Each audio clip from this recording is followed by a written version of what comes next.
నమస్తే ఫ్రెండ్స్, నా పేరు Polaraj Tentu. RRB JE CBT2 mechanical క్లాసెస్లో మనం మెటీరియల్ సైన్స్ స్టార్ట్ చేసాం. ఈ బిట్స్ వీడియోలో బిట్ నెంబర్ 61 to 80 20 బిట్స్ మనం కవర్ చేద్దాం.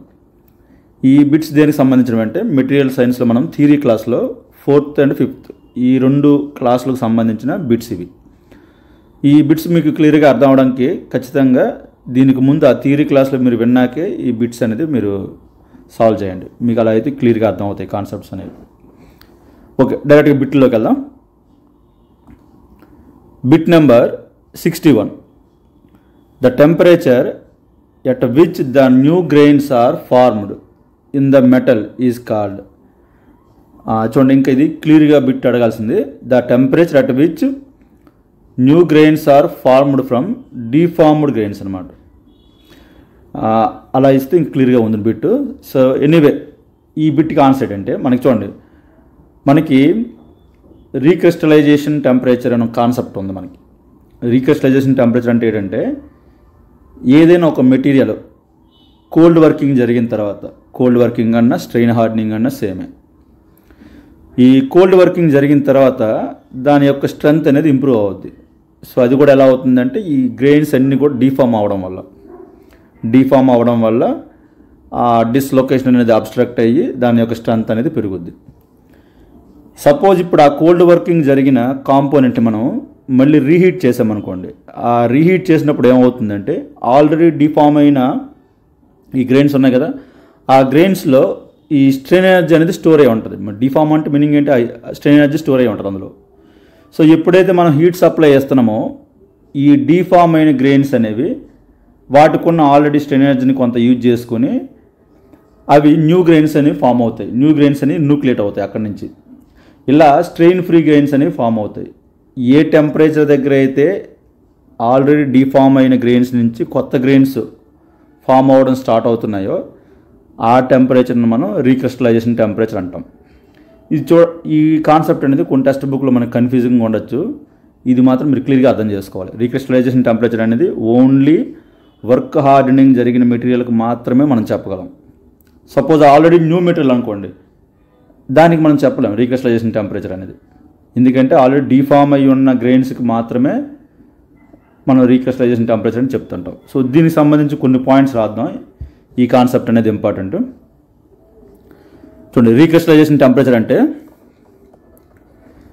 Recrystallization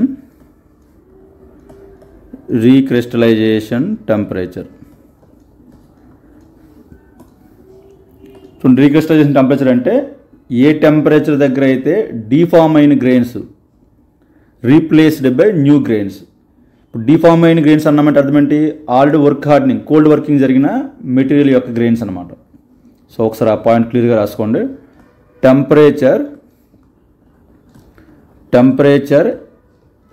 at which deformed grains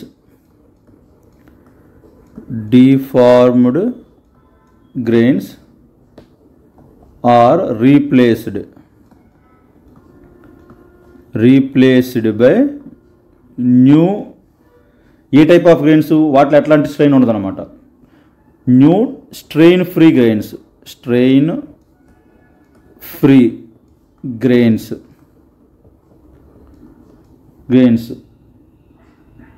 is called recrystallization temperature.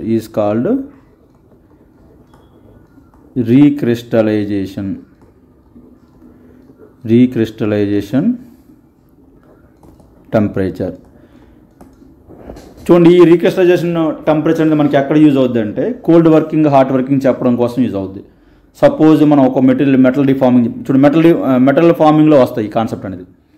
Suppose ఒక మెటల్ ఫార్మింగ్ చేస్తున్నాం. మెటల్ ఫార్మింగ్ చేసేటప్పుడు చూడండి, ఎన్ని మెటల్ ఫార్మింగ్ మినిమం అయితే మనం హీట్ చేయాలి దాన్ని. ఆ హీటింగ్ అనేది ఈ రీక్రిస్టలైజేషన్ కన్నా ఎక్కువ హీట్ చేసి ఆ ఫార్మింగ్ అనేది జరిగితే హాట్ వర్కింగ్ అంటాం. సపోజ్ ఇప్పుడు మనం దాన్ని హీట్ చేసాం, బట్ రీక్రిస్టలైజేషన్ కన్నా తక్కువే ఉంది. సో అప్పుడు దాన్ని మనం కోల్డ్ వర్కింగ్ అంటాం. సో జనరల్గా కోల్డ్ వర్కింగ్ అంటే మనం హీట్ చేయమని అనుకోవద్దు. ఎందుకంటే మనం మినిమం హీట్ చేయకపోతే డీఫామ్ అవ్వడం పాసిబుల్ కాదు. సో హీటింగ్ అనేది కంపల్సరీ మెటల్ ఫార్మింగ్లో. ఆ హీటింగ్ అనేది అబోవ్ రీక్రిస్టలైజేషన్ టెంపరేచర్ అయితే హాట్ వర్కింగ్ అంటాము, బిలో రీక్రిస్టలైజేషన్ టెంపరేచర్ అయితే కోల్డ్ వర్కింగ్ అంటాం. అయితే జనరల్గా మనకి స్టీల్స్కి అయితే ఈ రీక్రిస్టలైజేషన్ టెంపరేచర్ అనేది 1/3 to half of melting point ఉంటుంది. చూడండి ఈ పాయింట్స్ అన్నీ కూడా మనకి పాసిబుల్ బిట్స్ అనమాట. సో ఒకసారి రాసుకోండి. చూడండి సింపుల్గా ఆర్సిటీ అని రాస్తాను. ఆర్సిటీ అంటే రీక్రిస్టలైజేషన్ టెంపరేచర్. ఫర్ స్టీల్స్ ఎంత ఉంటుందంటే, ఫర్ స్టీల్స్గానే కాదు జనరల్, ఇన్ జనరల్ స్టీల్స్ అనే కాదు, in general 1/3 to half of melting point.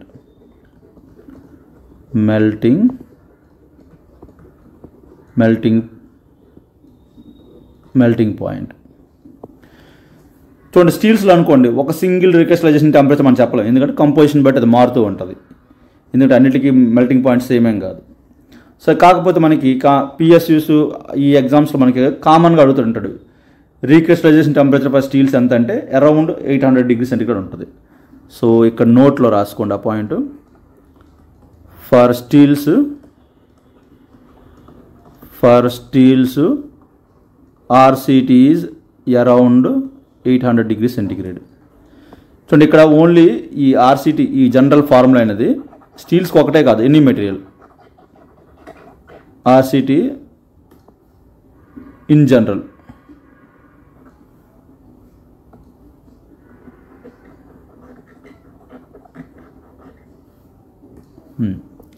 Recrystallization temperature in general ఎంత ఉంటుందంటే 1/3 to half of melting point ఉంటుంది. అగైన్ ఈ పాయింట్ కూడా యాడ్ చేసుకోండి. ఇక్కడ మెటల్ ఫార్మింగ్లో ఈ కాన్సెప్ట్ అనేది ఇంపార్టెంట్. మనకి మెటల్ ఫార్మింగ్ అనేది అబోవ్ రీక్రిస్టలైజేషన్ టెంపరేచర్ జరిగితే మనం హాట్ వర్కింగ్ అంటాం దాన్ని. If metal forming done above RCT recrystallization temperature దాన్ని హాట్ వర్కింగ్ అంటాం.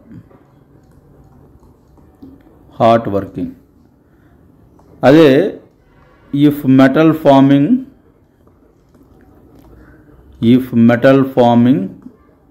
Done below recrystallization temperature RCT దాన్ని మనం కోల్డ్ వర్కింగ్ అంటాం. కోల్డ్ వర్కింగ్ అంటాం. ఒకసారి ఇప్పుడు ఆప్షన్స్ చూద్దాం ఒకసారి. చూడండి ఇక్కడ లోయర్ క్రిటికల్, అప్పర్ క్రిటికల్ ఇచ్చారు. ఇది మనకి ఐరన్ కార్బైడ్ డయాగ్రామ్లో వస్తుంది. ఇప్పుడు లోయర్ క్రిటికల్ టెంపరేచర్ అన్నాం అనుకో, ఎక్కడ ఏ టెంపరేచర్ దగ్గర అయితే ఆస్టనైట్ ఫార్మేషన్, సపోజ్ మనం హీట్ చేస్తున్నప్పుడు ఆస్టనైట్ ఫార్మేషన్ స్టార్ట్ అవుతుందో ఎక్కడి నుంచి, ఈ ఫెర్రైట్ నుంచి, ఆ టెంపరేచర్ని లోయర్ క్రిటికల్ టెంపరేచర్ అంటాం. లోయర్ క్రిటికల్ టెంపరేచర్ అంటే మీనింగ్ ఏంటంటే ఏ టెంపరేచర్ దగ్గర అయితే ఆస్టనైట్ గ్రెయిన్స్ ఫామ్ అవ్వడం స్టార్ట్ అవుతాయో దాన్ని మనం లోయర్ క్రిటికల్ టెంపరేచర్ అంటాం. అప్పర్ క్రిటికల్ అంటే కంప్లీట్గా ఆస్టనైట్ ఫార్మేషన్ అనేది కంప్లీట్ అయిపోద్ది. అంటే కంప్లీట్గా ఆస్టనైట్ గ్రెయిన్స్ అనేవి ఫార్మేషన్ కంప్లీట్ అయితే అది ఏ టెంపరేచర్ దగ్గర అయితే కంప్లీషన్ జరిగిందో దాన్ని అప్పర్ క్రిటికల్ టెంపరేచర్ అంటాం. సో ఆ 2 పాయింట్స్ కూడా యాడ్ చేసుకోండి. ఓకే, అగైన్ మనకు ఫర్దర్ బిట్స్ వచ్చినప్పుడు అవి మళ్ళీ రాద్దాం. లోయర్ క్రిటికల్ టెంపరేచర్ అంటే ఆస్టనైట్ గ్రెయిన్స్ ఫార్మేషన్ స్టార్ట్ అవ్వడం, అప్పర్ క్రిటికల్ టెంపరేచర్ అంటే ఆస్టనైట్ గ్రెయిన్స్ ఫామ్ అవ్వడం కంప్లీట్ అయిపోవడం పూర్తిగా.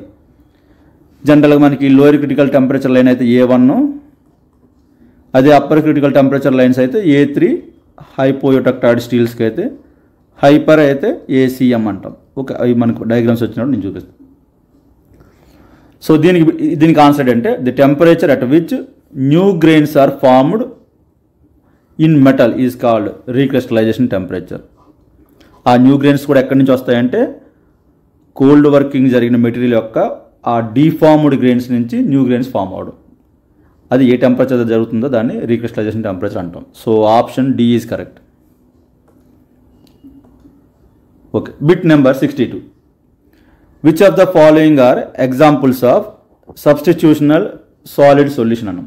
సో మనం థియరీ క్లాస్లో ఇది క్లియర్గా ఎక్స్ప్లెయిన్ చేసాం. మనకి సాలిడ్ స్ట్రెంథనింగ్, ఏదైనా ఒక మెటీరియల్ని స్ట్రెంథనింగ్ చేయడానికి డిఫరెంట్ టెక్నిక్స్ ఉన్నాయి.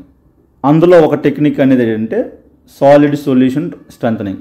చూడండి, మనము స్ట్రెంథనింగ్ టెక్నిక్స్ కొన్ని నేమ్స్ రాసుకోండి. ఇవి solid strengthening techniques. Solid strengthening. చూడండి చాలా టెక్నిక్స్ ఉంటాయి, మనం కొన్ని ఇక్కడ రాద్దాం. అంటే ఒక మెటీరియల్ యొక్క స్ట్రెంత్ని ఎలా పెంచవచ్చు. ఒకటి ఎలాయింగ్ చేసి దాన్ని మనం సాలిడ్ సొల్యూషన్ స్ట్రెంథనింగ్ అంటాం. ఒకటి సాలిడ్ సొల్యూషన్ స్ట్రెంథనింగ్. సాలిడ్ చూడండి SOL అంటే సొల్యూషన్ అని. సాలిడ్ సొల్యూషన్ స్ట్రెంథనింగ్ అంటే ఏంటి, క్రిస్టల్ లాటిస్ దగ్గరే వేరే ఎలిమెంట్స్ని మనం యాడ్ చేసి ఆ డిస్లొకేషన్స్ని మనం అబ్స్ట్రక్ట్ చేస్తే స్ట్రెంత్ పెరుగుద్ది. సో ఇది ఒక పద్ధతి. సెకండ్ మెథడ్ ప్రెసిపిటేషన్ హార్డనింగ్ చేయడం. అంటే ఏంటి, దీన్ని మనం ఏజ్ హార్డనింగ్ అంటాం. మనకి హీట్ ట్రీట్మెంట్లో వస్తుంది, అప్పుడు మనం క్లియర్గా డిస్కస్ చేద్దాం. జస్ట్ ఒక నేమ్ అయితే రాసుకుంటాం, ప్రెసిపిటేషన్ హార్డనింగ్. ప్రెసిపిటేషన్ హార్డనింగ్, దీన్నే ఏజ్ హార్డనింగ్ అని కూడా అంటాం మనం. అలానే కోల్డ్ వర్కింగ్ చేయడం. ఇంతకుముందు మనం 61 బిట్లో డిస్కస్ చేసాం. కోల్డ్ వర్కింగ్ చేసేటప్పుడు గ్రెయిన్స్ డీఫామ్ అవడం వల్ల దాని స్ట్రెంత్ పెరుగుద్ది. సో కోల్డ్ వర్కింగ్ అనేది కూడా ఒక మెథడే స్ట్రెంత్ పెంచడం కోసం. స్ట్రెయిన్ హార్డనింగ్ అన్న కోల్డ్ వర్కింగ్ అన్న సేమ్. నెక్స్ట్ ఫోర్త్ది ఈ క్రిస్టల్ స్ట్రక్చర్ మార్చడం. సపోజ్ మనం ఈ హీట్ ట్రీట్మెంట్నే వాడుకొని సపోజ్ మనం దాన్ని హీట్ చేసి కొంచెం చేసామనుకోండి, ఆ గ్రెయిన్స్ అనేవి టైం దొరకదు, కంప్లీట్గా కోర్స్ గ్రెయిన్గా మారేటంత టైం దొరకదు కాబట్టి ఫైన్ గ్రెయిన్సే ఫామ్ అవుతాయి. సో ఇలా గ్రెయిన్ బౌండరీస్ ఎక్కువ ఉండడం వల్ల డిస్లొకేషన్ కూడా అంత ఈజీగా మూవ్ అవ్వదు. సో అప్పుడు కూడా మనకి స్ట్రెంత్ పెరుగుద్ది. అంటే నాలుగో మెథడ్ ఏంటంటే బై చేంజింగ్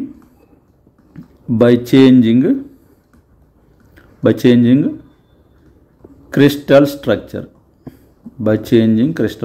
ఇలా డిఫరెంట్ మెథడ్స్ ఉన్నాయి.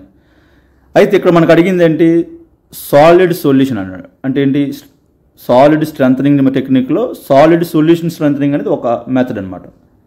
ఇందులో మనకి థియరీ క్లాస్లో మనం డిస్కస్ చేసినట్టు 2 మెథడ్స్ చెప్పాము. ఇందులో ఈ సాలిడ్ సొల్యూషన్లో 2 మెథడ్స్ ఉన్నాయి. ఒకటి సబ్స్టిట్యూషనల్, రెండోది ఇంటర్స్టీషియల్.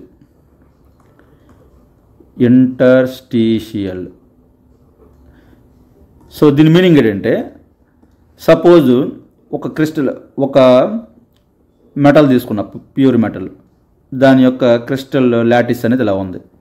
సపోజ్ ఐరనే సబ్స్టిట్యూషనల్ ఎగ్జాంపుల్ ఏంటంటే బ్రాంజ్ అట్లాంటివి.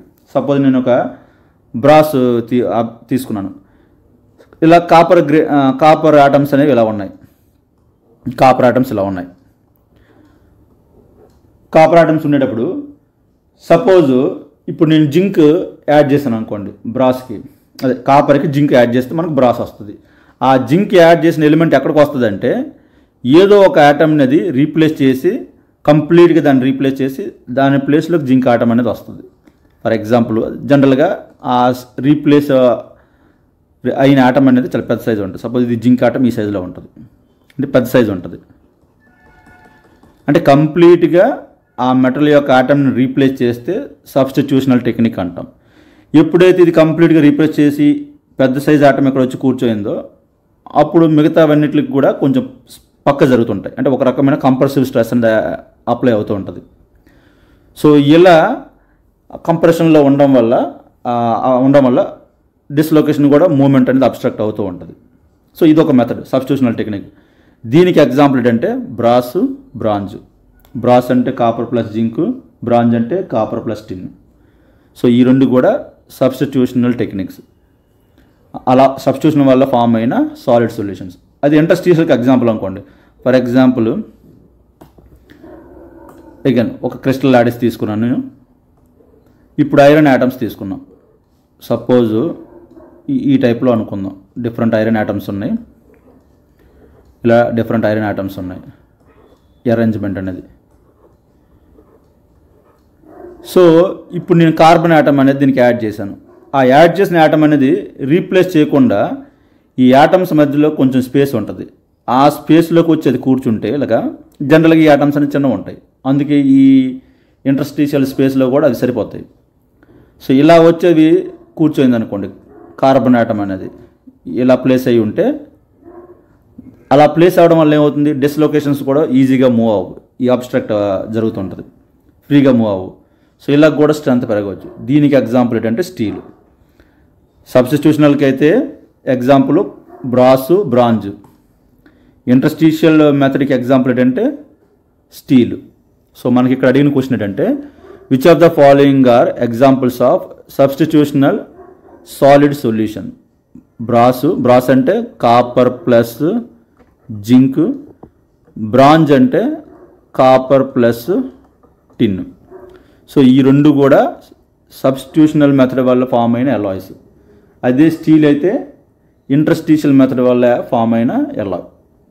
సో దీనికి ఆన్సర్ ఏమవుతుందంటే 1 and 2 కాబట్టి option 1 is correct. 62 option 1 is correct. Okay, next bit.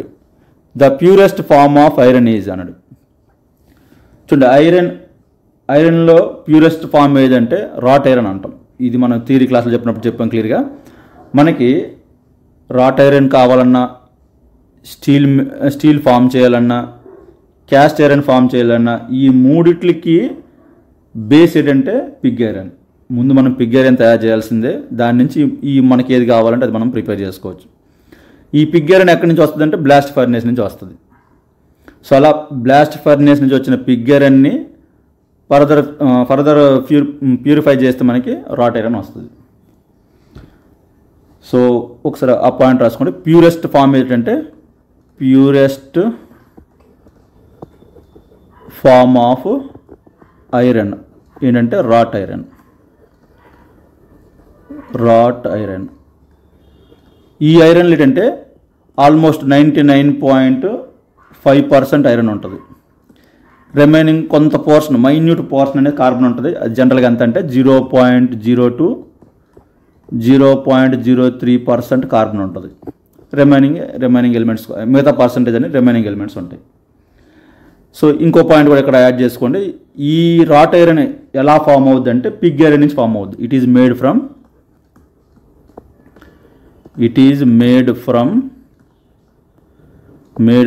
Pig iron. So ఇంకో బిట్ కూడా అడగవచ్చు. ఎలా అంటే ఏ ఫర్నేస్లో దీన్ని ప్రిపేర్ చేస్తాం. చూడండి, రాట్ ఐరన్ అనేది పడ్లింగ్ ఫర్నేస్లో ప్రిపేర్ చేస్తాం. From puddling, PUDDLING, puddling furnace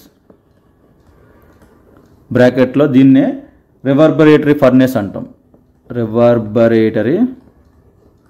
reverberatory furnace.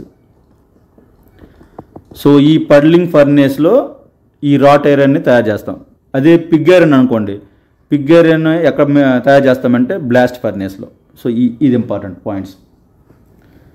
So దీనికి ఆన్సర్ ఏంటంటే the purest form of iron is wrought iron. Option 3 is correct.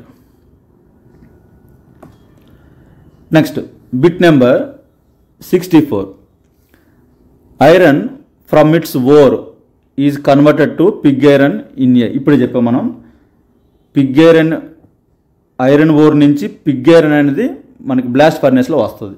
So జనరల్గా మనకి ఐరన్ ఓర్స్ మనకి 4 టైప్స్ చెప్పాం మనం. మ్యాగ్నటైటు, హెమటైటు, లిమోనైటు, సైడరైటు, ఇలా డిఫరెంట్ ఐరన్ ఓర్స్ ఉన్నాయి మనకి.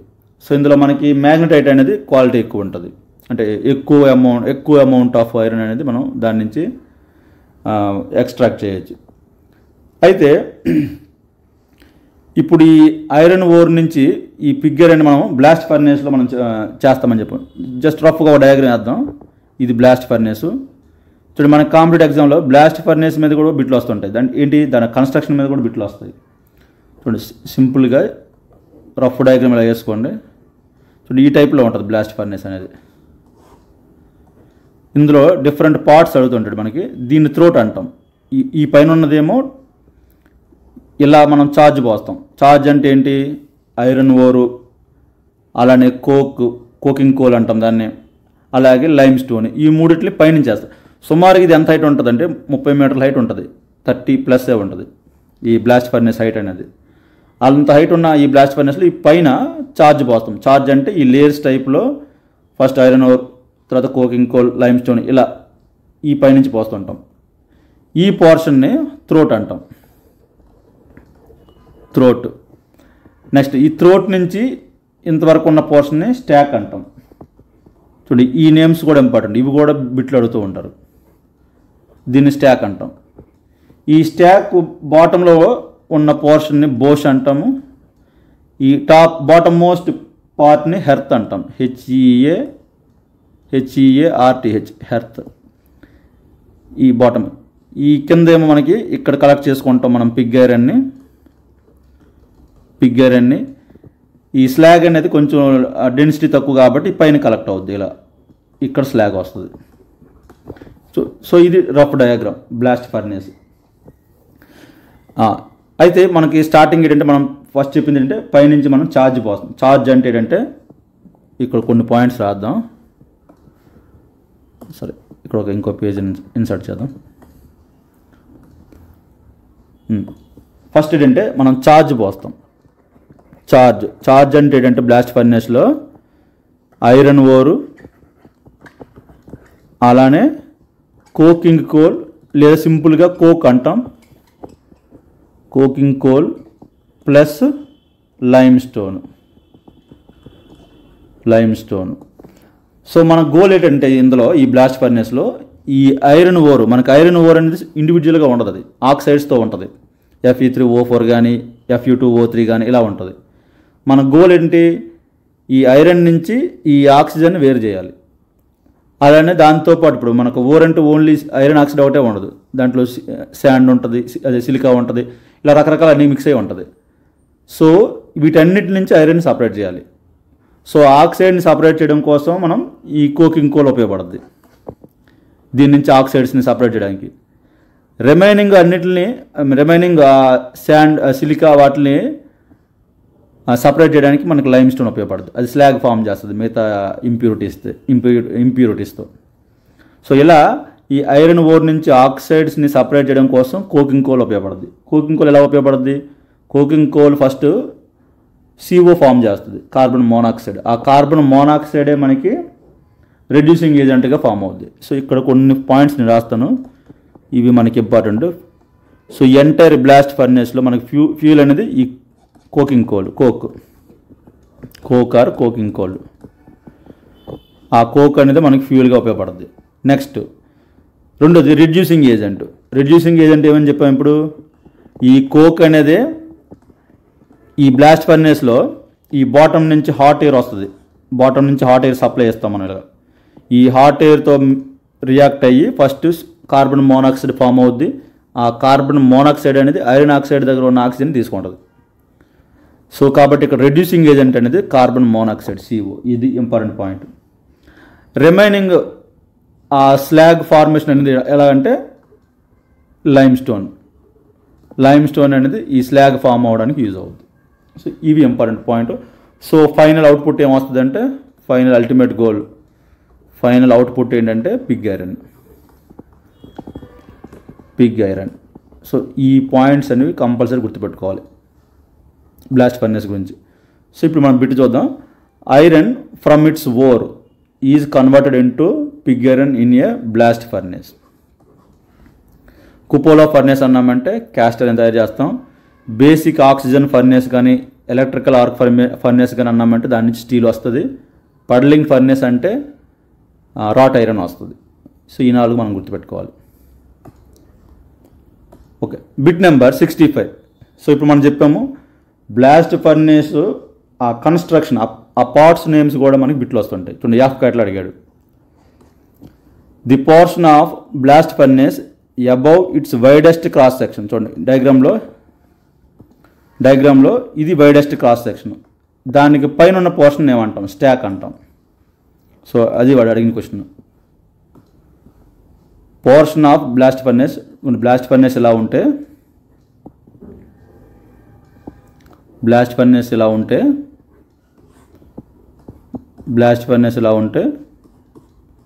ఇది పిగ్ ఐరన్, ఇక్కడేమో స్లాగ్ కలెక్షన్.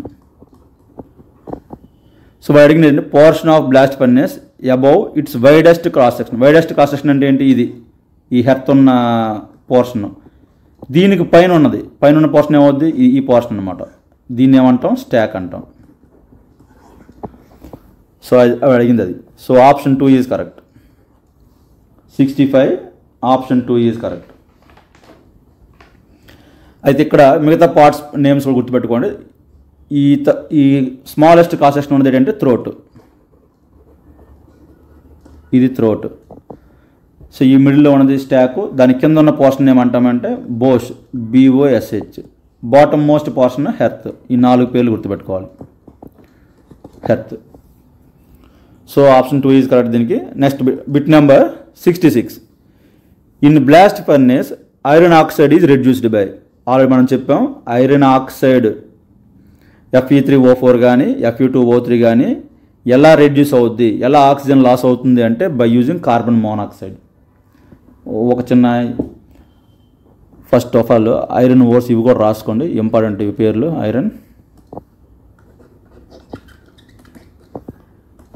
ఐరన్ ఓర్స్ మనం కామన్గా యూజ్ చేసేవి అంటే మ్యాగ్నెటైట్ అంటే Fe3O4 వస్తుంది. అలానే హెమటైట్ Fe2O3 హెమటైట్. మిగతా వాటికి అవసరం లేదు కెమికల్ ఫార్ములాస్. లెమనైట్, సైడరైట్. ఇప్పుడు మ్యాగ్నెటైట్ అంటే జనరల్గా Fe3O4 ఇది ఓర్. హెమటైట్ అంటే Fe2O3 ఉంటుంది. ఓకే. సో ఇప్పుడు అడిగిన క్వశ్చన్ ఏంటంటే iron oxide is reduced by అన్నాడు. సో మనకు ఆ రిడక్షన్ ఎలా జరుగుతుందంటే, సపోజ్ మనం మ్యాగ్నెటైట్ తీసుకుంటే Fe3O4 దీని దగ్గర నుంచి ఆక్సిజన్ ఎలా లాక్కుంటుంది అంటే CO లాక్కుంటుంది. సో COతో రియాక్ట్ అయితే ఫస్ట్ ఆఫ్ ఆల్ CO ఎలా ఫామ్ అవుతుందంటే కోకింగ్ కోల్ నుంచి. ఆ కోకింగ్ కోల్ అనేది బాటమ్ నుంచి మనం ఇస్తున్న హాట్ ఎయిర్తో రియాక్ట్ అయ్యి CO ముందు ఫామ్ చేసి ఆ CO నుంచి Fe3O4లోని ఆక్సిజన్ లాక్కుంటుంది. So Fe plus CO2 form అవుతుంది. చూడండి CO2 అనేది స్టేబుల్. సపోజ్ దీన్ని మనం బ్యాలెన్స్ చేస్తే ఇక్కడ 4 వస్తాయి, 3. ఈ బ్యాలెన్సింగ్ ఏం అవసరం లేదు. సో ఇక్కడ మనం అబ్జర్వ్ చేయాల్సింది ఇది, Fe ఐరన్ అనేది సపరేట్ అయ్యింది. మన గోలే అది, ఐరన్ సపరేట్ చేయడం. సో ఇది ఈక్వేషన్. సో ఈ రిడక్షన్ చేయడానికి యూజ్ అయ్యేది ఏంటి, CO. ఇది రెడ్యూసింగ్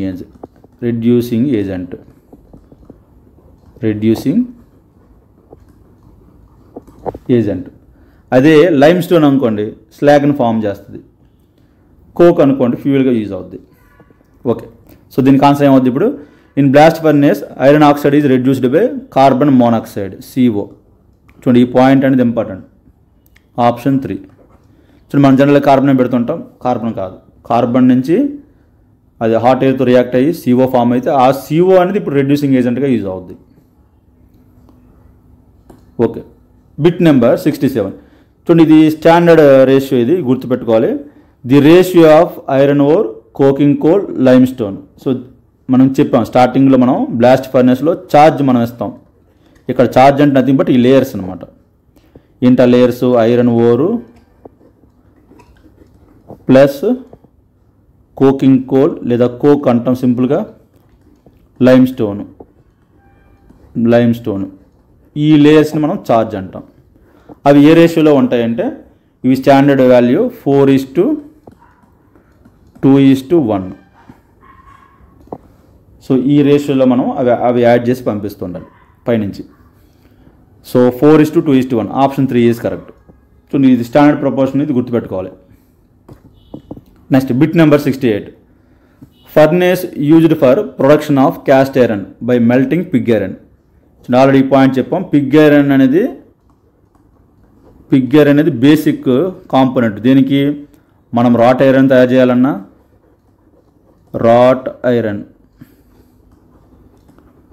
లేదు స్టీల్ ప్రిపేర్ చేయాలన్నా, లేదు క్యాస్ట్ ఐరన్ ప్రిపేర్ చేయాలన్నా, ఈ మూడిట్లకి బేసిక్ ప్రోడక్ట్ ఏంటంటే పిగ్ ఐరన్.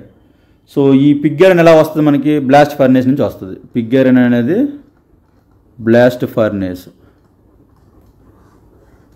రాట్ ఐరన్ ఏ ఫర్నేస్లో వస్తుంది, పడ్లింగ్ ఫర్నేస్ అంటాం, లేదా రివర్బరేటరీ ఫర్నేస్.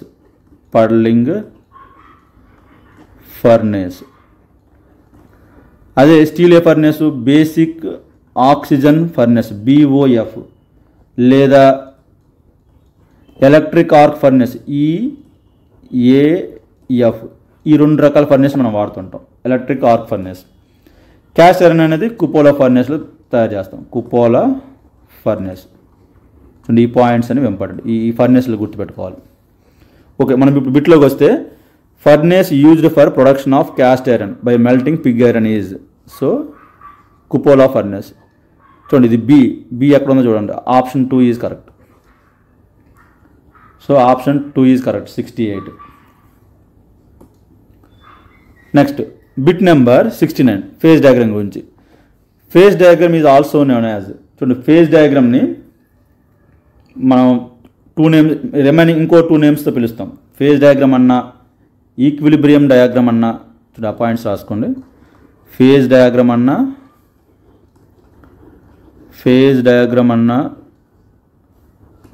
ఈక్విలిబ్రియం డయాగ్రామ్ అన్నా, ఈక్విలిబ్రియం డయాగ్రామ్, ఈక్విలిబ్రియం డయాగ్రామ్ అన్నా, కన్స్టిట్యూయెంట్స్ డయాగ్రామ్ అన్నా సేమే. కన్స్టిట్యూయెంట్స్ డయాగ్రామ్ అన్నా సేమే.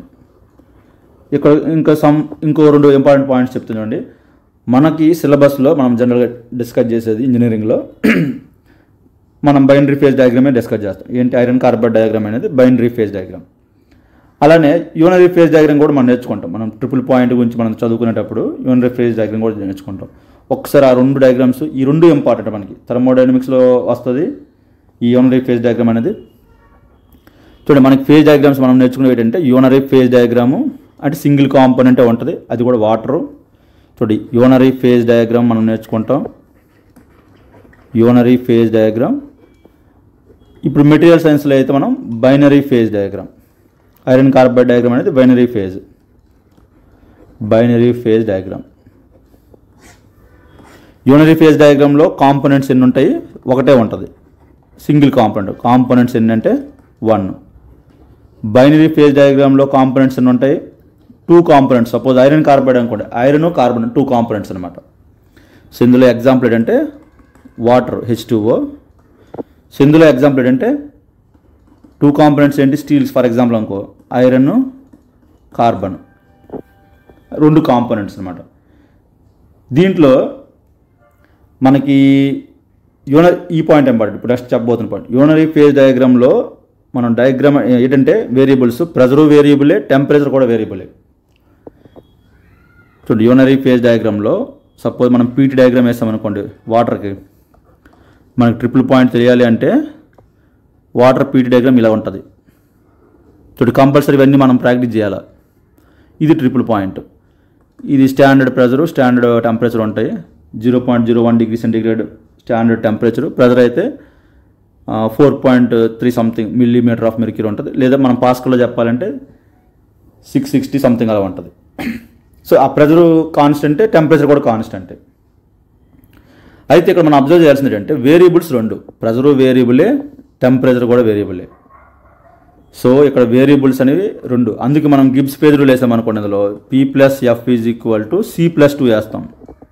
ఈ 2 ఎందుకంటే ప్రెజరు, టెంపరేచర్ 2 వేరియబుల్సే. అదే మనం బైనరీ ఫేజ్ డయాగ్రామ్ అనుకోండి, ఫర్ ఎగ్జాంపుల్ ఇప్పుడు ఐరన్ కార్బైడ్ డయాగ్రామ్ వేసాం అనుకోండి, నేను కంప్లీట్గా మొత్తం వేయట్లేదు, జస్ట్ ఓన్లీ కొంత పోర్షన్ వేస్తున్నా. 723 దగ్గర ఇలా లైన్ వస్తుంది, ఈ 0.8 సంథింగ్ ఇలా. సో ఇది టెంపరేచర్ ఉంటుంది. ఇక్కడ percentage of weight percentage of carbon ఉంటుంది. So binary phase diagram, iron carbide డయాగ్రామ్లో ప్రెజర్ అనేది కాన్స్టెంట్. ఎందుకంటే we're dealing solid liquid deal చేస్తాం కాబట్టి ప్రెజర్ వేరియేషన్ ఏమి ఉండదు. So we assume pressure as constant, only temperature ఒక్కటే వేరియబుల్. సో అందుకే ఇక్కడ గిబ్స్ ఫేజ్ రూల్ ఏమవుద్ది? P+F = C+1. సో ఈ డిఫరెన్స్ అనేది మనకు తెలియాలి. సో యూనరీ ఫేజ్ డయాగ్రామ్ అనేది related to triple point, iron carbide diagram అనేది రిలేటెడ్ టు ఈ బైనరీ ఫేజ్ డయాగ్రామ్ అనేది iron carbide diagram example. Okay, so ఇప్పుడు బిట్లోకి వెళ్దాం. So phase diagram is also known as constituents diagram చెప్పాం. Equilibrium diagram అన్నా, constituents diagram అన్నా సేమే. So compulsory ఈ పాయింట్స్ అన్ని గుర్తుపెట్టుకోవాలి మనం. Next bit number 70. సో ఇప్పుడు మనం ఫార్ములాస్ రాసాము. గిబ్స్ ఫేజ్ రూల్ అడిగాడు. దేనికి? Gibbs phase rule for metallurgical system where pressure has no appreciable effect. అంటే ప్రెజర్ అనేది పెద్ద ఎఫెక్ట్ ఏం లేదు, ఆల్మోస్ట్ కాన్స్టెంట్. అట్లా ఉన్నప్పుడు ఫార్ములా ఏమవుద్ది? P+F = C+1. మనం మెటీరియల్ సైన్స్లో వాడేది ఈ ఫార్ములానే, గిబ్స్ ఫేజ్ రూల్. ఎందుకంటే ప్రెజర్ ఈజ్ ప్రెజర్ అనేది కాన్స్టెంట్, టెంపరేచర్ ఒక్కటే వేరియబుల్. సో ఆన్సర్ ఏమవుతుంది దీనికి? Option 3 P + F = C+1. Option 3 is correct. Next bit number 71. చూడండి, ఇక్కడ 2 కాంపోనెంట్ సిస్టమ్ అన్నాడు. అంటే అర్థం ఏంటి?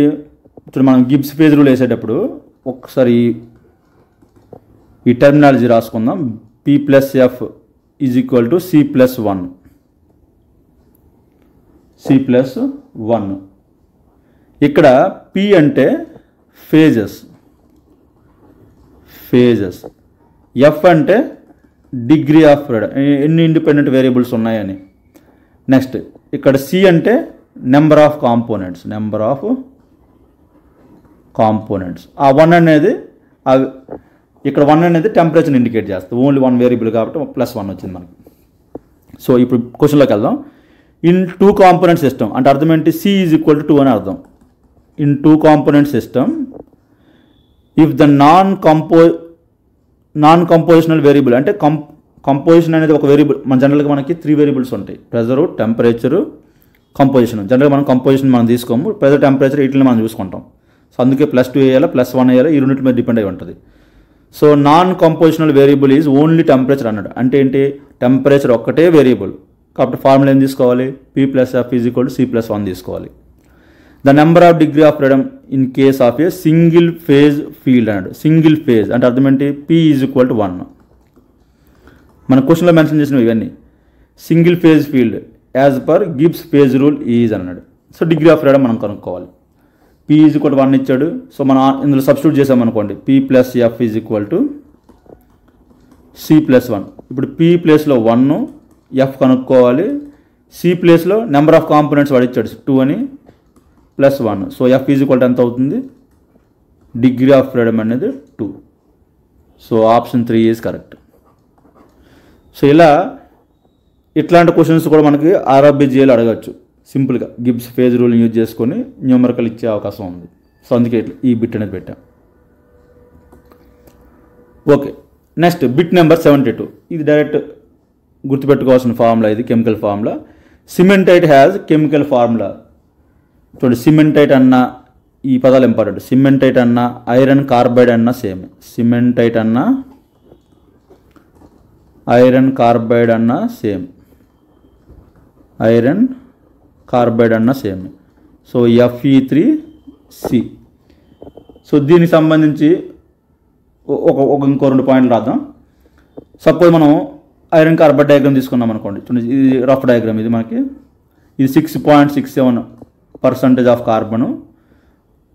సపోజ్ మనం 723 దగ్గర తీసుకున్నాం అనుకోండి. ఇది ఇలా లైన్ వస్తుంది.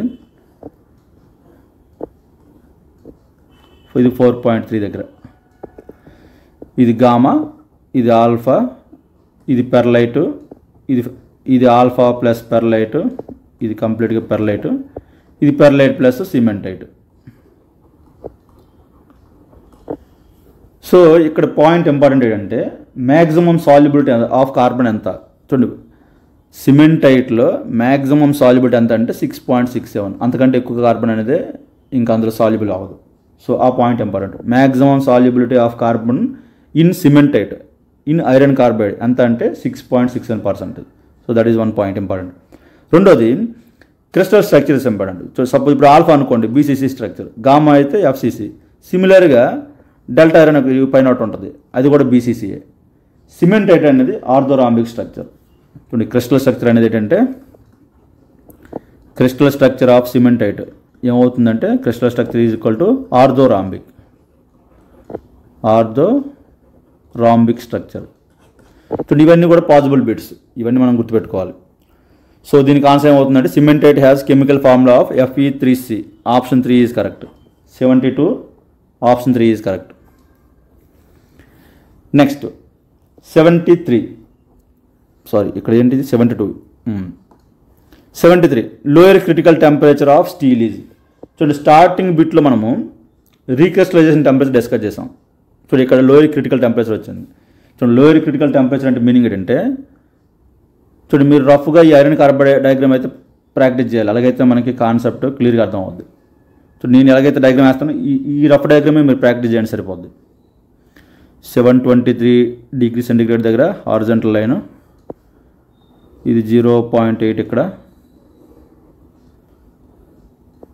ఇది 4.3 దగ్గర. సో ఇది గామా, ఆల్ఫా, ఇది పెర్లైట్ లేయర్స్ ఇక్కడ ఉంటాయి, ఇక్కడ ఆల్ఫా ప్లస్ పెర్లైట్ ఉంటుంది, ఇది పెర్లైట్ ప్లస్ సిమెంటైట్. ఓకే, ఇప్పుడు లోయర్ క్రిటికల్ టెంపరేచర్ అంటే మీనింగ్ ఏంటంటే, సపోజ్ ఇక్కడ ఆల్ఫా ఫెర్రైట్ ఉంది, సపోజ్ ఒక స్టీల్ తీసుకున్నాను నేను, కంటిన్యూస్ మనం హీట్ చేస్తున్నప్పుడు వన్స్ దీన్ని మనం A1 లైన్ అంటాం, A1 లైన్ ఇది. వన్స్ మనం కంటిన్యూస్గా హీట్ చేస్తున్నప్పుడు ఒక పర్టికులర్ స్టీల్ లేదా హైపోయోటాక్టైడ్ స్టీల్ ఒకటి తీసుకున్న ఎగ్జాంపుల్ కోసం, దాన్ని కంటిన్యూస్ మనం హీట్ చేస్తున్నప్పుడు ఇనీషియల్గా ఏంటి, ఆల్ఫా ఫెర్రైటు పెర్లైటు ఈ స్ట్రక్చర్ ఉంటుంది దాని దగ్గర. వన్స్ మనం గ్రాడ్యువల్గా హీట్ చేస్తున్నప్పుడు ఏమవుతుందంటే, కంటిన్యూస్గా మనం హీట్ చేస్తున్నప్పుడు ఈ ఆల్ఫా ఫెర్రైట్ అలాగే ఉంటుంది. బట్ వన్స్ A1 లైన్ దగ్గరకు వచ్చేసరికి ఏమవుతుందంటే, ఈ పెర్లైట్లో చూడండి, పెర్లైట్లో 2 ఉంటాయి, ఆల్ఫా ఫెర్రైట్ లేయర్స్ కొన్ని ఉంటాయి, అలానే గామా సిమెంటైట్ లేయర్స్ ఉంటాయి. గామా కాదు సిమెంటైట్. పెర్లైట్లో 2 లేయర్స్ ఉంటాయి, ఫెర్రైట్ లేయర్స్, సిమెంటైట్ లేయర్స్. ఎప్పుడైతే A1 లైన్ క్రాస్ అయిందో టెంపరేచర్ అనేది, అంటే సుమారుగా ఇప్పుడు ఈ టెంపరేచర్ అంతా 723 డిగ్రీ సెంటిగ్రేడ్. చూడు, కొంతమంది 727 అంటారు, ఓకే ఏదైనా ఓకే. ఎప్పుడైతే 723 టెంపరేచర్ క్రాస్ అయిందో, ఈ పెర్లైట్లో ఉన్న ఈ ఆల్ఫా ఫెర్రైటు సిమెంటైటు ఇవేమవుతాయంటే, ఈ పెర్లైట్ ఏమవుద్దంటే గామాగా కన్వర్ట్ అవ్వడం స్టార్ట్ అవుద్ది, గామా గ్రెయిన్స్ కింద కన్వర్ట్ అవుద్ది. ఏంటి, ఈ పెర్లైట్ కాస్త గామా కింద కన్వర్ట్ అవుద్ది, ఆస్టనైట్ కింద కన్వర్ట్ అవుద్ది. వన్స్ ఎప్పుడైతే ఈ అప్పర్ క్రిటికల్ లైన్ మనం క్రాస్ అయ్యామో, కంప్లీట్గా ఆల్ఫా కూడా కంప్లీట్గా గామా కింద కన్వర్ట్ అవుతాయి, అంటే అన్ని గ్రెయిన్స్ కూడా ఓన్లీ గామానే ఉంటాయి. ఇప్పుడు లోయర్ క్రిటికల్ టెంపరేచర్ అంటే మీనింగ్ ఏంటంటే, ఏ టెంపరేచర్ దగ్గర అయితే ఈ పెర్లైట్ రూమ్ టెంపరేచర్ ఉన్నప్పుడు ఉన్న పెర్లైట్ అనేది ఆస్టనైట్ కింద కన్వర్ట్ అవుతుందో, గామా కింద కన్వర్ట్ అవ్వడం స్టార్ట్ అవుతుందో, ఏ టెంపరేచర్ నుంచి స్టార్ట్ అవుతుందో దాన్ని మనం లోయర్ క్రిటికల్ టెంపరేచర్ అంటాం. ఏ టెంపరేచర్ దగ్గర నుంచి అయితే ఈ పెర్లైట్ కాస్త గామా కింద కన్వర్ట్ అవ్వడం, గామా గ్రెయిన్స్గా కన్వర్ట్ అవ్వడం స్టార్ట్ అవుతుందో దాన్ని మనం లోయర్ క్రిటికల్ టెంపరేచర్ అంటాం. స్టీల్స్లో అయితే ఇది ఎంత 723 డిగ్రీ సెంటిగ్రేడ్. 723 A1 లైన్ అన్నా యూటాక్టైడ్ టెంపరేచర్ లైన్ అన్నా సేమ్. లోయర్ క్రిటికల్ టెంపరేచర్ అంటే A1 లైన్ అనమాట. సో ఆప్షన్ 4 ఈజ్ కరెక్ట్ దీనికి. Next 74, which of the following phases exhibit highest solid solubility of carbon. చూడండి, ఈ సాల్యుబిలిటీ మీద క్వశ్చన్ మోస్ట్ ప్రాబిలిటీ అడుగుతుంటాడు. సో దీనికి మీకు డయాగ్రామ్ ఉంటే క్లియర్గా అర్థం అవుతుంది. చూడండి, సాల్యుబిలిటీ ఒకసారి చూద్దాం. నేను ఆల్రెడీ ముందే డ్రా చేసి ఉంచాను.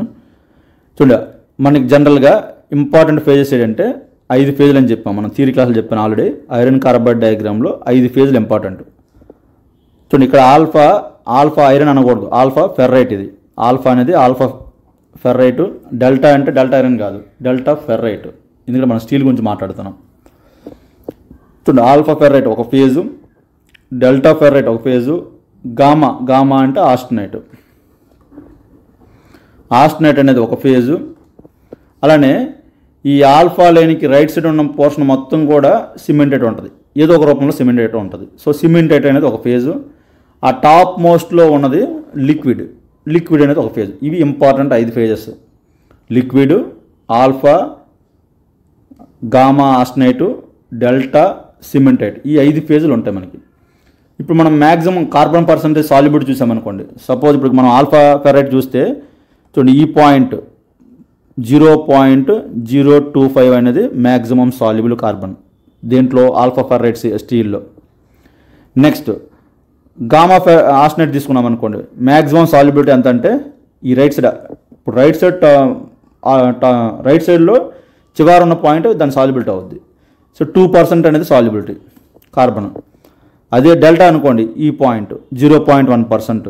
సిమెంటైట్ అనుకోండి, ఆల్మోస్ట్ ఈ చివరి వరకు 6.67 అనేది దాని సాల్యుబిలిటీ. సో ఒకసారి ఈ పాయింట్ రాసుకుందాం, ఇది ఖచ్చితంగా గుర్తుపెట్టుకోవాలి. Maximum solubility of carbon, maximum solubility of carbon. చూడండి ఇక్కడ మన సాల్యుబిలిటీ వెయిట్ పర్సంటేజ్లో చెప్తున్నాం, అది ఇంపార్టెంట్. ఒకటి ఆల్ఫా ఫెర్రైట్, ఆల్ఫా ఫెర్రైట్లో కార్బన్ ఎంత సాల్యుబిలిటీ మ్యాక్సిమం అంటే 0.025% of carbon. Next gamma austenite, ఆస్టనైట్లో ఎంత 2% ఆఫ్ కార్బన్. నెక్స్ట్ ఫేజ్ ఏంటి, డెల్టా ఫెర్రైట్, డెల్టా ఫెర్రైట్లో 0.1% కార్బన్. నెక్స్ట్ సిమెంటైట్లో మ్యాక్సిమం సాల్యుబిలిటీ అంతా 6.67% ఆఫ్ కార్బన్. లిక్విడ్ మనం రాయాల్సిన అవసరం లేదు. ఓకే, ఇప్పుడు దీనికి ఆన్సర్ ఏమవుతుందంటే which of the following phases exhibit highest solid solubility of carbon. Solid సాల్యుబిలిటీలో మ్యాక్సిమం హైయెస్ట్ పర్సెంటేజ్ దేనికి ఉంటుంది, సిమెంటైట్కి ఉంటుంది. బట్ ఇక్కడ సిమెంటైట్ వాడు ఇవ్వలేదు. నెక్స్ట్ ఏదంటే ఆస్టనైట్. సో నెక్స్ట్ అనేది austenite. Option 2 is correct. 74 option 2 is correct. Okay, 75 చూడండి, ఇది ఒక ఇంపార్టెంట్ కాన్సెప్ట్, ఇన్వేరియంట్ రియాక్షన్స్ అనేవి. The invariant reaction involving liquid phase decomposing into 2 different solids. ఇప్పుడు కూల్ చేస్తున్నప్పుడు on cooling is known as. So దీనికి ఒకసారి diagram చూపిస్తాను. చూడండి, ఈ ఐరన్ కార్బైడ్ డయాగ్రామ్లో 3 ఇంపార్టెంట్ ఇన్వేరియంట్ రియాక్షన్స్ ఉన్నాయి. ఒకసారి ఆ లొకేషన్ చూద్దాం ఎక్కడెక్కడ అనేది. చూడండి, ఒకటి ఈ 0.8% కార్బన్ దగ్గర ఒక ఇన్వేరియంట్ రియాక్షన్. చూడండి, ఇన్వేరియంట్ రియాక్షన్స్ అనేవి ఒక ఫిక్స్డ్ టెంపరేచరు, ఒక ఫిక్స్డ్ కార్బన్ కంపోజిషన్ దగ్గర మాత్రమే జరుగుతాయి. సో అందుకే అవి ఇన్వేరియంట్ అన్నాం. కొంచెం కంపోజిషన్ మనం చేంజ్ చేసినా లేదా కొంచెం టెంపరేచర్ మార్చినా కానీ ఆ రియాక్షన్ అనేది జరగదు. సో ఫస్ట్ అనేది 0.8 దగ్గర జరిగేది ఏంటంటే యుటక్టాయిడ్ రియాక్షన్. సో ఇది 1 అనేది యుటక్టాయిడ్ రియాక్షన్. రెండోది 4.3% కార్బన్ దగ్గర, అలానే టెంపరేచర్ ఎంత ఉంటుంది అక్కడ 1147 టెంపరేచర్ దగ్గర. సో ఇక్కడ ఉన్నది ఏంటంటే యుటక్టిక్ రియాక్షన్ జరుగుద్ది. ఒకటి యుటక్టాయిడ్, రెండోది యుటక్టిక్ రియాక్షన్. ఇది సెకండ్ రియాక్షన్ అనుకుందాం. మూడో రియాక్షన్ అనేది చూడండి, 0.1% ఇక్కడ 0.18% కార్బన్ దగ్గర పెరిటాక్టిక్ రియాక్షన్ జరుగుద్ది. పెరిటాక్టిక్ ఇది మూడో invariant reaction. So 3 invariant reactions ఉన్నాయి ఇక్కడ. ఒకటి యుటక్టాయిడ్, యుటక్టిక్, పెరిటాక్టిక్. ఒకసారి ఆ పాయింట్ రాసుకుందాం, ఇవి ఇంపార్టెంట్ ఇవి. సో ఐరన్ కార్బైడ్ డయాగ్రామ్లో ఉన్న ఇన్వేరియంట్ రియాక్షన్స్ ఏంటంటే ఇన్వేరియంట్ రియాక్షన్స్ అన్నామంటే మీనింగ్ ఏంటంటే దాని డిగ్రీ ఆఫ్ ఫ్రీడమ్ 0 అని అర్థం. ఇది ఒక important point. Degree of freedom 0 అని అర్థం. ఎందుకు 0? ఒక స్పెసిఫిక్ టెంపరేచరు, ఒక స్పెసిఫిక్ కంపోజిషన్ దగ్గర మాత్రమే జరుగుద్ది. సో కాబట్టి దానికి ఇండిపెండెంట్ వేరియబుల్స్ ఏం లేవు. కాబట్టి degree of freedom 0. So iron carbide డయాగ్రామ్లో మనకి 3 ఉన్నాయి ఇంపార్టెంట్ రియాక్షన్స్ ఇన్వేరియంట్. ఒకటి యుటక్టాయిడ్ ఎక్కడ జరుగుతుందంటే 723 డిగ్రీ సెంటిగ్రేడ్, అలానే 0.8% కార్బన్ దగ్గర. ఏమవుతుంది ఒకసారి ఆ డయాగ్రామ్ చూడండి. ఇక్కడ ఏమవుతుంది, గామా ఆస్టనైట్ అనేది పెర్లైట్ కింద మారుతుంది. చూడండి, పెర్లైట్ అనేది సింగిల్ ఎలిమెంట్ కాదు, దాంట్లో 2 లేయర్స్ ఉన్నాయి. ఆల్ఫా ఒక లేయరు, సిమెంటైట్ ఒక లేయరు. ఆల్ఫా అంటే నథింగ్ బట్ ఫెర్రైట్ ఒక లేయరు. చూడండి, దీంట్లో 2 లేయర్స్ ఉన్నాయి.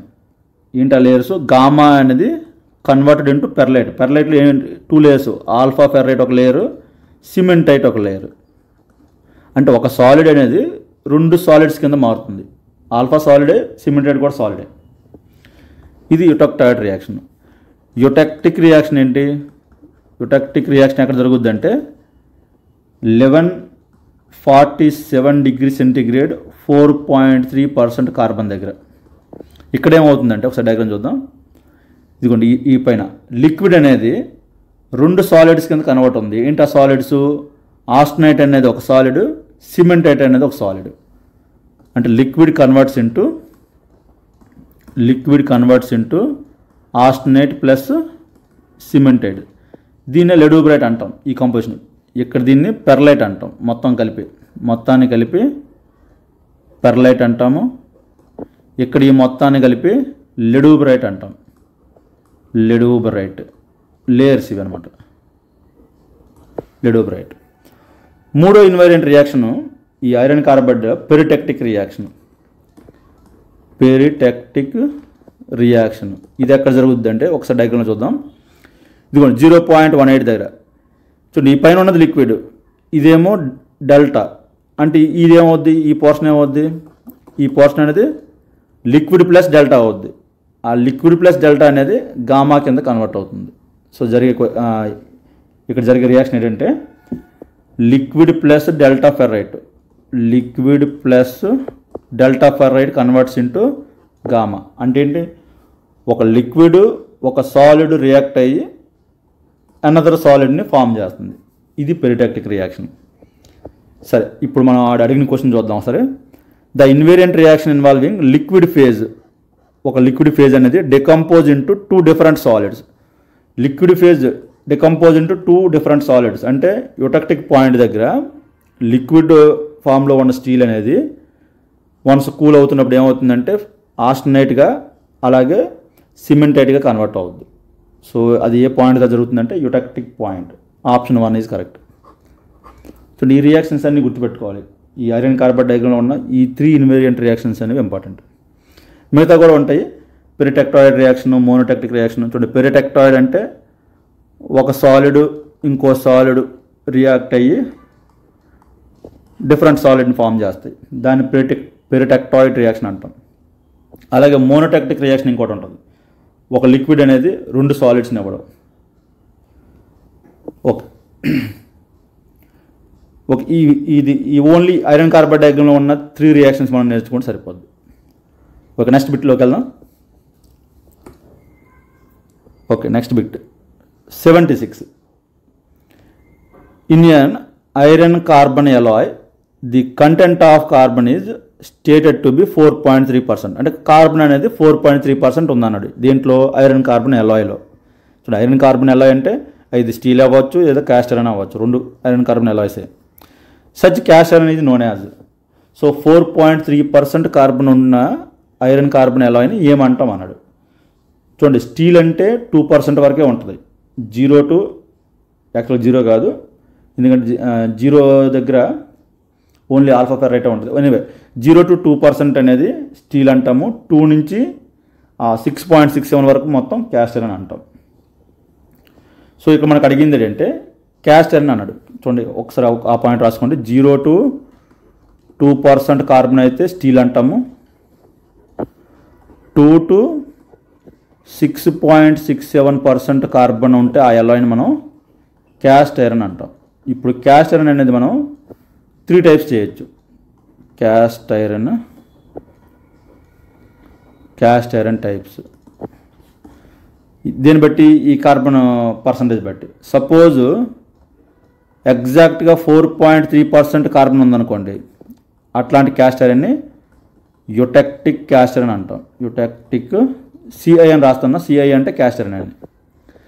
సపోజు 2 to 4.3% మధ్యలో ఉందనుకోండి కార్బన్ అనేది, దాన్ని హైపోయూటెక్టిక్ అంటాం. Eutectic cast iron. అదే 4.3 కన్నా ఎక్కువ పర్సంటేజ్ అప్ టు 6.67 వరకు ఉందనుకోండి, దాన్ని హైపర్ యూటెక్టిక్ క్యాస్ట్ ఐరన్. ఈ పదాలు గుర్తుపెట్టుకోవాలి. సో ఇప్పుడు మనకు అడిగింది ఏంటంటే ఎగ్జాక్ట్లీ 4.3% ధర ఉంటే ఏమంటామంటే యూటెక్టిక్ క్యాస్ట్ ఐరన్ అంటాం. So option 3 is correct. Okay, next bit number 77. A steel with 0.8% carbon and 100% pearlite is called. చూడండి, ఒకసారి రఫ్ డయాగ్రామ్ వేద్దాం. Iron carbide.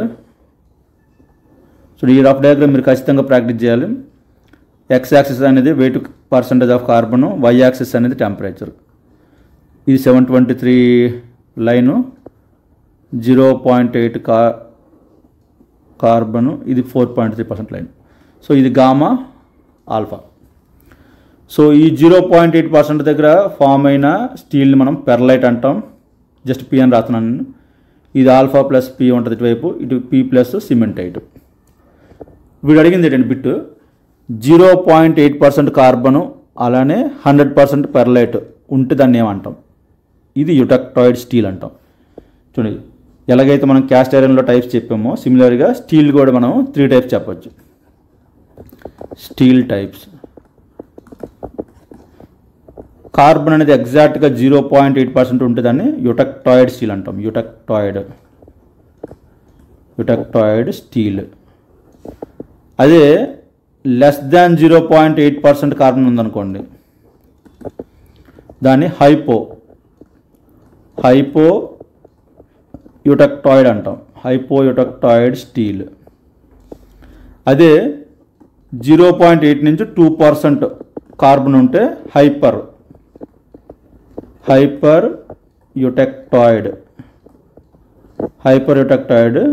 స్టీల్ అంటాం. సో ఈ 3 నేమ్స్ మనం గుర్తుపెట్టుకోవాలి. సో ఇప్పుడు అడిగిన క్వశ్చన్ ఏంటంటే 0.8% కార్బన్ దగ్గర 100% పెర్లైట్, కంప్లీట్గా పెర్లైటే ఉంటుంది. పెర్లైట్ అంటే లేయర్స్ టైప్లో ఉంటుంది. ఏంటి, ఫెర్రైట్, సిమెంటైట్ అనేవి లేయర్స్ టైప్లో ఉంటుందని మనం పెర్లైట్ అంటాం. సో దాన్ని ఏమంటామంటే eutectoid steel. Option 3 is correct. 77 option 3 is correct. Next 78 phases present in pearlite. ఇప్పుడు చెప్పాం మనం పెర్లైట్లో లేయర్స్ ఉంటాయి. ఏంటి ఆ లేయర్స్? 1 minute. పెర్లైట్లో చూడండి, పెర్లైట్లో ఆల్ఫా ఫెర్రైట్ ప్లస్ సిమెంటైట్ ఈ లేయర్స్ ఉంటాయి. సపోజ్ నేను ఎగ్జాంపుల్ కోసం ఒక 4 కాకపోతే ఒక 3 గ్రెయిన్స్ అబ్జర్వ్ చేద్దాం. ఈ 3 గ్రెయిన్స్ ఇవి ఎక్కడ 0.8% దగ్గర ఫామ్ అయిన గ్రెయిన్ అనుకుందాం, యుటెక్టాయిడ్ స్టీల్ అనుకుందాం. సో ఇప్పుడు గ్రెయిన్స్ ఎలా ఉంటాయంటే ఈ టైప్లో లేయర్స్ ఉంటాయి. ఆ డార్క్ లేయర్ అనేది ఇండికేట్స్ సిమెంటైట్. సో ఇక్కడ మనం 3 గ్రెయిన్స్ తీసుకున్నాం. ఈ డార్క్ డిఫరెంట్గా ఉండొచ్చు ఆ ఓరియంటేషన్ అనేది గ్రెయిన్స్. ఇది ఈ డార్క్లో ఉన్నది సిమెంటైట్ని ఇండికేట్ చేస్తుంది. ఆ వైట్ కలర్ అనేది ఫెర్రైట్. సో ఇలా లేయర్స్ టైప్లో ఉంటుంది. సో ఇలా ఫెర్రైట్ లేయర్స్, సిమెంటైట్ లేయర్స్, ఆల్టర్నేట్గా లేయర్స్ ఉంటే దాన్ని మనం పెర్లైట్ అంటాం. 100% పెర్లైట్ అనేది 0.8% దగ్గర ఉంటుంది. దాన్ని యుటెక్టాయిడ్ స్టీల్ అంటాం. సో ఇక్కడ ఇంకో ఇంపార్టెంట్ పాయింట్, ఈ పర్సంటేజ్ అడుగుతుంటాడు. ఇప్పుడు ఈ లేయర్స్ పెర్లైట్లో ఫెర్రైట్, సిమెంటైట్ లేయర్స్ ఉన్నాయి కదా, ఈ రేషియో కొన్నిసార్లు అడగవచ్చు. 88% ఆఫ్ ఫెర్రైట్ లేయర్స్ ఉంటాయి జనరల్గా. 88% ఆఫ్ ఫెర్రైట్ లేయర్స్ ఉంటాయి. రిమైనింగ్ 12% ఏమో సిమెంటైట్ లేయర్స్ ఉంటాయి. పెర్లైట్లో. కొన్నిసార్లు రేషియో అడగవచ్చు. రేషియోలో చెప్పామనుకోండి సుమారుగా 7:1. 12 7s are 84 కాబట్టి సుమారుగా 7:1 అలా వస్తుంది. సో 88% ఫెర్రైట్ లేయర్స్ ఉంటాయి, 12% ఏమో సిమెంటైట్ లేయర్స్ ఉంటాయి దీంట్లో పెర్లైట్లో. సో ఇప్పుడు మనకు అడిగిన క్వశ్చన్ ఏంటంటే పెర్లైట్లో 2 ఫేజెస్ ఉంటాయి, ferrite, సిమెంటైట్.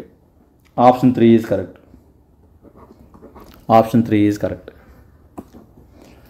Next hypoeutectoid steel consist of. చూడండి, ఇది ఇంపార్టెంట్ కాన్సెప్ట్. ఒకసారి సపరేట్ డయాగ్రామ్ వేద్దాం. సపోజ్ ఒక రఫ్ డయాగ్రామ్ వేసామనుకోండి, ఐరన్ కార్బైడ్ డయాగ్రామ్.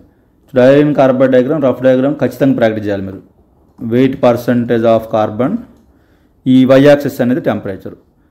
సో నేను ఈ 723 degrees సెంటిగ్రేడ్ దగ్గర లైన్ వేస్తున్నా.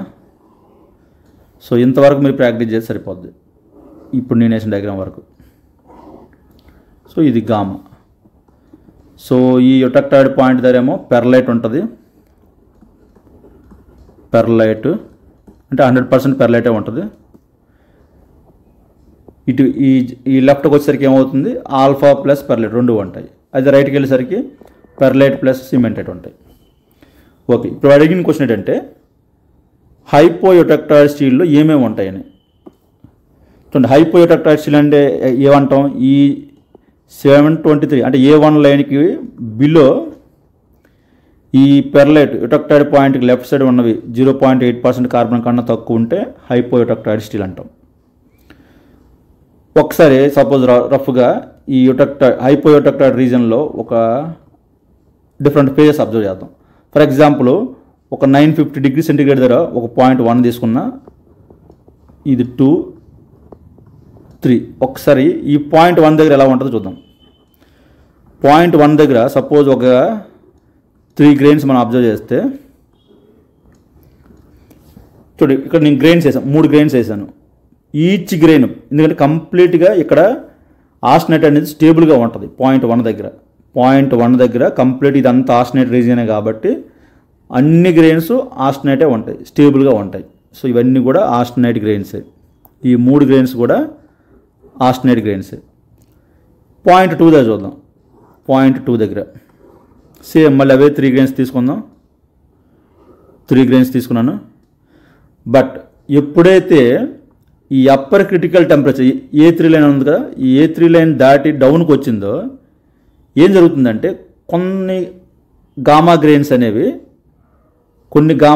అనేవి ఫెర్రైట్గా ఫామ్ అవ్వడం స్టార్ట్ అవుతాయి. కొన్ని గామా గ్రెయిన్స్ అనేవి ఈ పాయింట్ ఇంపార్టెంట్. ఎప్పుడైతే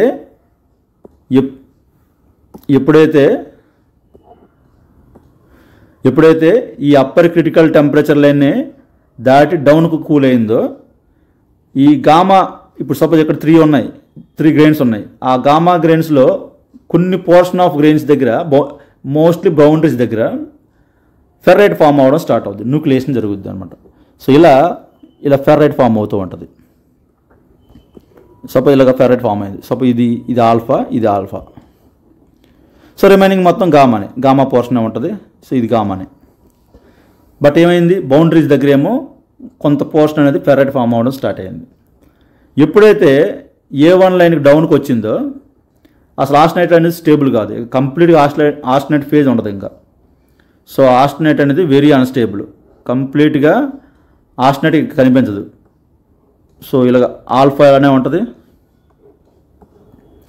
సో ఇప్పుడు ఆస్టనేట్ అనేది ఏమవుతుందంటే కంప్లీట్గా పెర్లైట్ కింద మారుతుంది.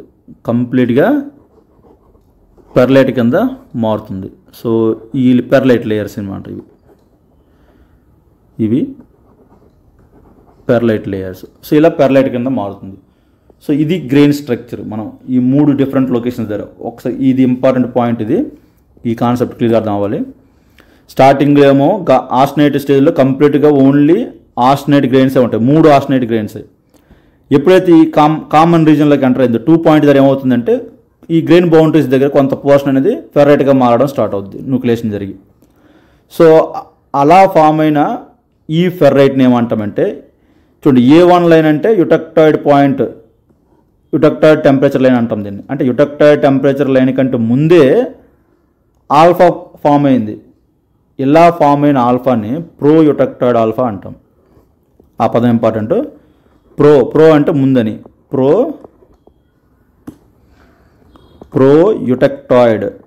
యూటెక్టాయిడ్కి రావడానికి ముందే ఫామ్ అయిన ఆల్ఫా ఇది ప్రో యూటెక్టాయిడ్ ఆల్ఫా అంటాం.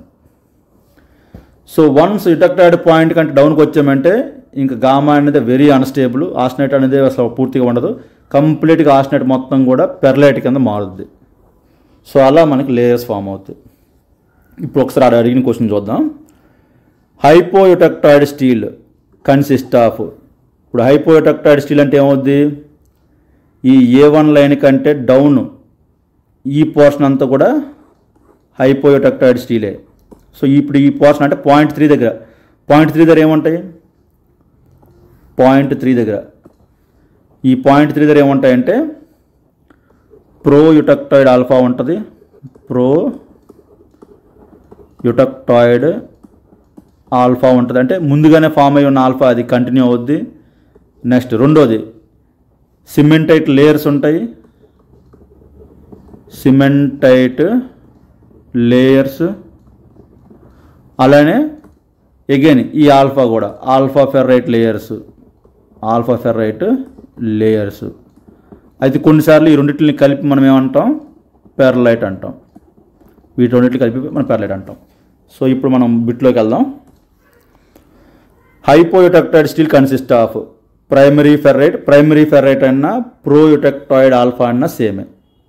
Primary ferrite plus pearlite. So option 1 correct answer. So మిగతా కూడా చూద్దాం ఒకసారి. ప్రోయూటెక్టాయిడ్ సిమెంటేట్ అనేది ముందు ఫామ్ అవ్వదు. ముందు ఫామ్ అయ్యేది ఏంటి, ఆల్ఫా ఫామ్ అవుద్ది. చూడండి, హైపోయూటెక్టాయిడ్ స్టీల్లో ముందు ఫామ్ అయ్యేది ఆల్ఫా. అదే హైపర్లో అనుకోండి ప్రో సిమెంటేట్ ఉంటుంది, అది వేరే. ఇటువైపు మనం చూసేది ఇది ఆల్ఫా కాబట్టి ముందు ఇక్కడ ఈ కామన్ రీజన్లో ఆల్ఫా ప్లస్ గామా ఉంటుంది. కాబట్టి ప్రోయూటెక్టాయిడ్ సిమెంటైట్ అనేది రాంగ్. సో ప్రైమరీ సిమెంటైట్ ఇది కూడా రాంగ్. ఎందుకంటే ప్రైమరీ ముందుగా సిమెంటైట్ ఫామ్ అవ్వదు. ముందుగా ఫామ్ అయ్యేది ఏంటంటే కామన్ రీజియన్లో ఫెర్రైట్ ఫామ్ అవుద్ది. సో కాబట్టి ప్రైమరీ ఫెర్రైట్ ఉంటుంది, అలాగే పెర్లైట్ కూడా ఫామ్ అవుద్ది. రిమైనింగ్ మిగిలిపోయిన గామా గ్రెయిన్స్ అన్నీ కూడా పెర్లైట్ కింద మారుతాయి. So option 1 is correct. ఇప్పుడు ఈ కాన్సెప్ట్ అనేది క్లియర్గా అర్థం అవ్వాలి, ఈ 3 రీజన్లో ఆ గ్రెయిన్స్ ఎలా ఉన్నాయనేది. ఇక ఈ డయాగ్రామ్లో కూడా ఈ కింద కూడా ఇది ఆల్ఫా, ఆ డయాగ్రామ్స్ అనేది నీట్గా వేసుకోండి. Next last bit number 80. The number of phases present in equilibrium at eutectic point అన్నాడు. చూడండి, యూటెక్టిక్ పాయింట్ అంటే ఒకసారి రఫ్ డయాగ్రామ్ వేద్దాం. చూడండి, కంపల్సరీ డయాగ్రామ్ అయితే ప్రాక్టీస్ చేయండి. నేను ప్రతిసారి డయాగ్రామ్ వేస్తున్నా, నేను వేస్తున్నట్టుగానే మీరు అట్లీస్ట్ ప్రాక్టీస్ చేయండి, సరిపోద్ది. చూడండి, ఇది ఆల్ఫా రీజన్, ఇటువైపు 723 లైన్ A1 లైను 0.8, ఇది గామా, ఇది 4.3%. అయితే మనకి వీడు ఏమన్నాడు, యూటెక్టిక్ పాయింట్ అన్నాడు. యూటెక్టిక్ పాయింట్ అంటే సమ్వేర్ మనం డయాగ్రామ్ కంప్లీట్ చేసిన తర్వాత ఈ టైప్లో వస్తుంది ఇక్కడ అన్నమాట. ఇది యూటెక్టిక్ పాయింట్. ఒకసారి నేను ఇంతకుముందు మనం డయాగ్రామ్లో ఫుల్ డయాగ్రామ్లో పెట్టామో అది చూడొచ్చు మీరు. ఇక్కడ యూటెక్టిక్ పాయింట్ ఇది అంటే లిక్విడ్ కాస్త గామా, ఇది కాబట్టి ఆ కామన్ పోర్షన్లో గామా ఉంటుంది. ఇటువైపు ఏమో ఫెర్రైట్ కాబట్టి సిమెంటైట్ కాబట్టి సిమెంటైట్ ఉంటుంది. Gamma plus cementite. So eutectic point దగ్గర యూటెక్టిక్ పాయింట్ ఎక్కడ వస్తుంది, 4.3% కార్బను, అలానే టెంపరేచర్ అనేది అంతా 1147